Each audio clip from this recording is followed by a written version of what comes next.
Okay, so let's conclude. We're looking at our Chef-A post hoc test, and as per Dr. Lieberman's notes, um, the Chef-A test is run after, we only need to do it after the Omni test is shown to be significant. Or the omnibus test is shown to be significant. But our fictitious data that we're running in the lab to prove that we understand the material is obviously going to have significance in the omnibus.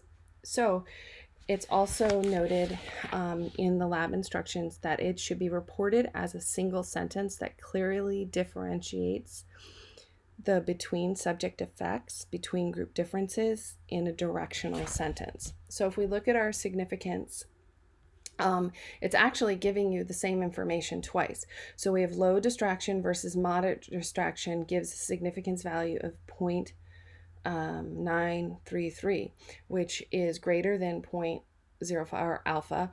And so that is not significantly different. However, low distraction versus high distraction gives a significance of 0.00, which is less than our alpha and therefore is significant. You can double check this significance level by looking at your confidence interval. If the number 0 falls between your confidence interval, it's cluing you in that there is not really a significant, that your significance is not that great. It's just a little extra thing to take a peek at. So if we look here at low distraction and high distraction, we have our significant level of 0.000. And then if we go down here to high distraction and low distraction, it's the same thing, it's just flipping it. So we would express this in a single sentence in interpreting our Chef-A results as a significant difference exists between the crossword puzzle scores of persons with high anxiety levels compared to persons with low or moderate anxiety levels.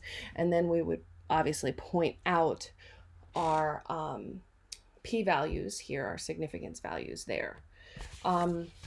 Anyway, let's see if there's something that I'm making. If you did have a type 1 error, which is you rejected the null hypothesis in the sample group, but it was true in the population.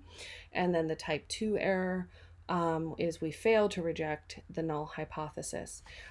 It's important to mention that when we're phrasing the hypotheses, that we're doing so futuristically, so there will be. And then when interpreting the post data run, the output data, we speak there was or is. And I'm trying to see if there's anything else note-wise.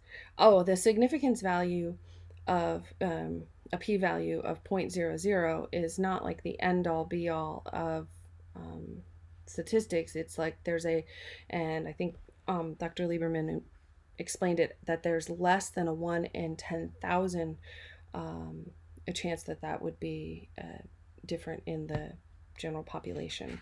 And not that it's important for this lab per se, but it's important to understand research-wise that one of the things that we could do is change our alpha to lower our alpha to see if we can detect where there might be changes in that significance level. Anyhow, I hope that this somehow explains some of the process. Oh, there's one other thing I think I wanted to show everyone, if possible, if you have a second, is if you can go to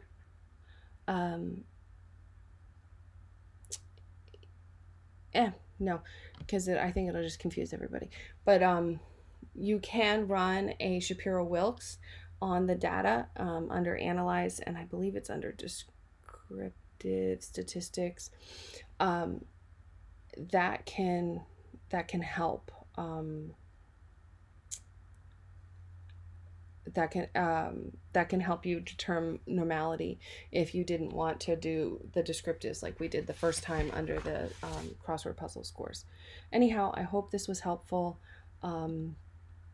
Again, some people asked online how to move your data. So all we're doing is copying and pasting it.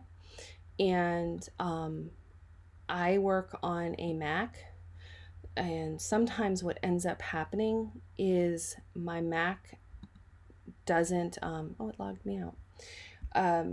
My Mac doesn't let me copy the output data correctly, but if I save the file and then go in as read only, sometimes it will let me copy it with the grid lines.